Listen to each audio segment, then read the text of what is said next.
Red Springs. Before I even get started, I want to play the audio of a 911 call that came in, so if you give us about a minute and a half and listen to this audio as it comes in, please.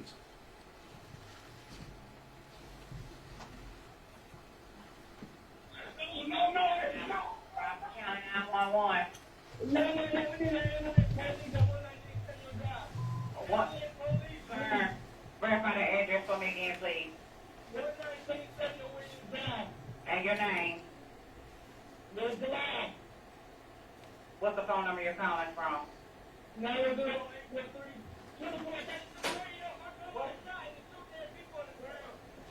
say your grandmother.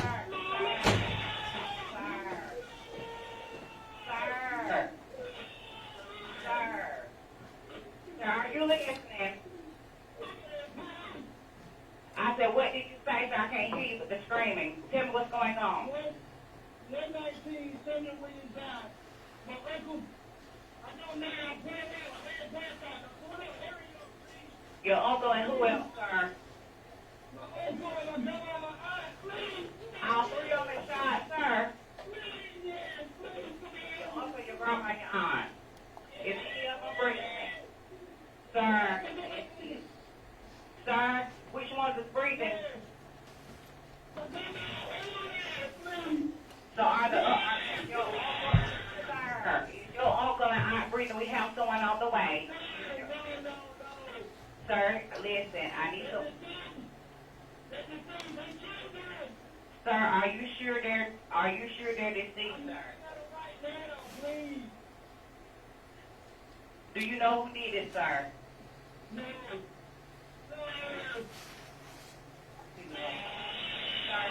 Sir, we have someone coming as fast as. Okay, that was the end of the call. So, okay, yesterday, Tuesday, January 24th, at around 2:46 p.m., that frantic call you just heard came into the 911 communications center regarding several subjects shot, and as you heard in that audio, there were some deceased folks that he recognized immediately. It occurred on Samuel Williams Drive, just outside the town of Red Springs. Several deputies and detectives, the Homicide Division, Crime Scene Division, was dispatched to head that way. Red Springs police officers arrived first. It was just outside of town, as I just mentioned. Shortly after that, as the deputies arrived and the detectives, this is my Homicide Division, as soon as some of these guys got there and got some information from some of the witnesses on the scene, a search began for the suspect, Corey Grant Leak.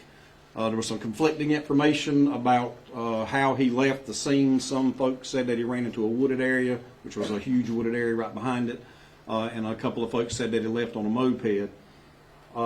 So while the detectives and the homicide crime scene and guys were on the way, we dispatched our SWAT team. I contacted the Highway Patrol and had the Highway Patrol helicopter aviation unit on the way to help us with this search.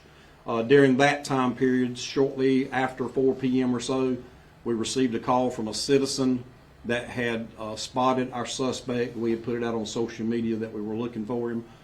They had spotted him riding a moped without a helmet on Highway 71 just outside of Maxton.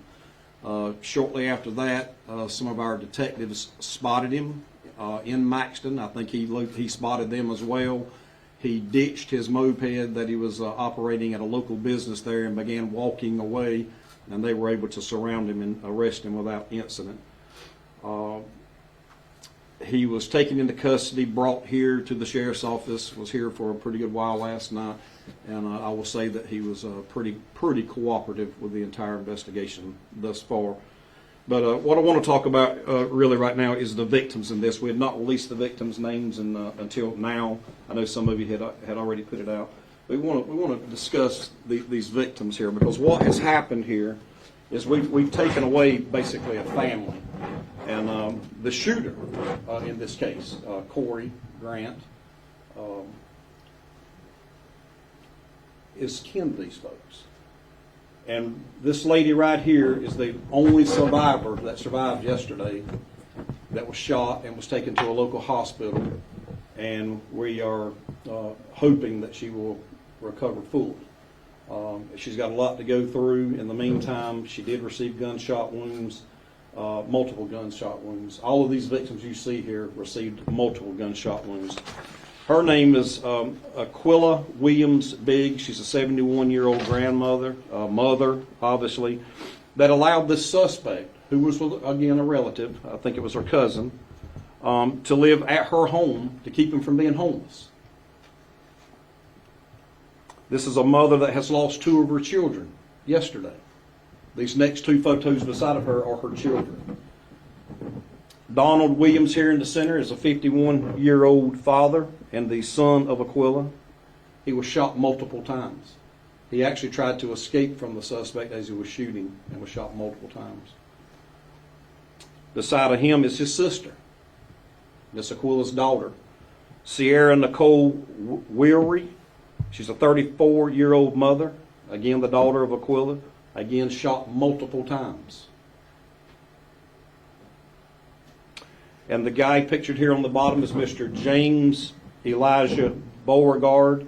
He's a 45-year-old father himself, and he is a lifelong friend of a lot of these folks, but particularly the suspect, Corey Grant Leak.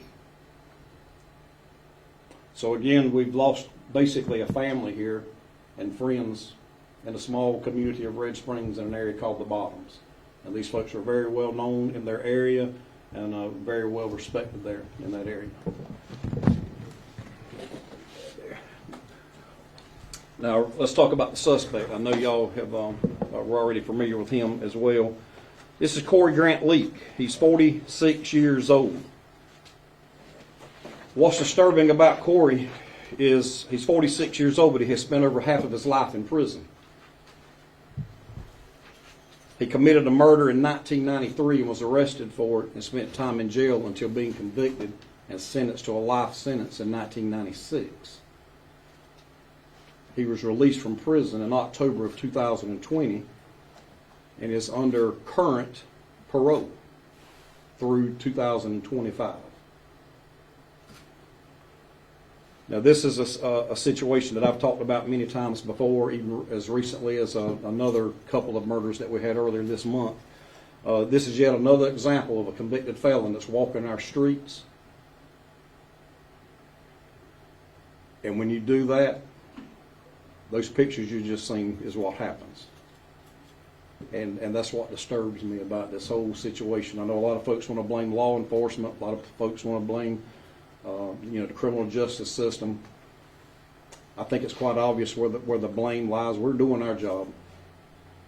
Folks, we're doing our job. I'm just asking others to do theirs. Had this guy been locked up like he should have been, none of this would have occurred. If that guy will shoot his own family members, just imagine what he would do to you and I. I mean, that's really what you got to think about here. So the investigation continues, and we're asking the public, particularly those that are watching these newscasts, this family needs help. This family probably needs financial help. This family needs your thoughts and prayers. And anyone that knows this family, or you'll probably see some funds, GoFundMe type pages popping up, and all these folks need help. They're not going to be able to get through this alone. And law enforcement, we're going to stand by and do everything that we can. I do want to thank my homicide division guys. This is some of them. There were probably 30 or 40 deputies out there all night last night working this crime scene. It was a huge effort. We were also assisted by alcohol, tobacco, and firearms special agents. Again, the Highway Patrol, Red Springs Police Department, and Maxton Police Department assisted us with the takedown of the suspect yesterday. So, if any of you have any questions or anything, Yes, Sheriff, yes. what is the motive? I know the investigation is early. What is your sense of a motive for the shooting? Okay, I saw some information was put out there about it being drug related. Our investigation shows no drug relation at all. It was over supposedly some missing money, and there was an argument about who took his money, and he just lost it. It's my understanding the money was drug related. We had, not according to his statement and some others there, but it is money. And what type of caliber weapon did he use to shoot somebody? We're not sure of that yet. Based on witness statements, it was a handgun. And have you recovered the weapon? Not as of yet. Can you tell us more about the condition of the lone survivor? Is it accurate to say that she's in critical condition right now? She's at a local hospital, not in our county, and we have been told today that she is expected to survive with no issues. So that's all I know at this time. He was charged last night with multiple offenses, probably has other charges forthcoming.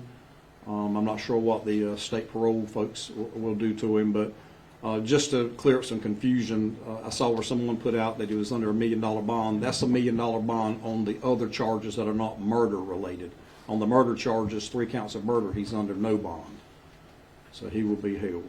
Sheriff, you touched on this already. Mhm. Your guys are working hard. You're putting people in behind bars. Yes. And then something like this happens. Mhm. This has to hit you in the gut personally. Oh yeah, it's very. I'm in my 42nd year of law enforcement, and it's just disheartening. Early in my career, I can remember a time you would not see murder suspects walking the streets. A murder suspect almost killed one of our deputies this past weekend. Was Saturday morning early Saturday morning on I-95 at the 36-mile marker. That was out on bond for a murder charge, robbery and kidnapping, and pulled a gun on one of our detectives out on I-95, and then fled, and we were able to catch him and got the gun.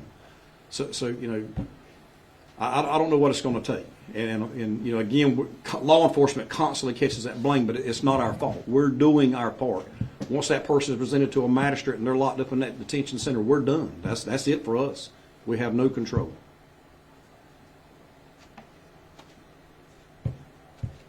Any other questions? All right, thank you. Thank you. Can we, get up, listen to the audio again? You want to hear it again? Yes, sir. I'd like a copy of it. Hey, can we Don't get, read um, copies of it? I'd can rather we have a get copy the and just writing give it. of the victims' names in writing? I have information for you. Okay. I kind of print out all the information for you. I give it to you. Sheriff,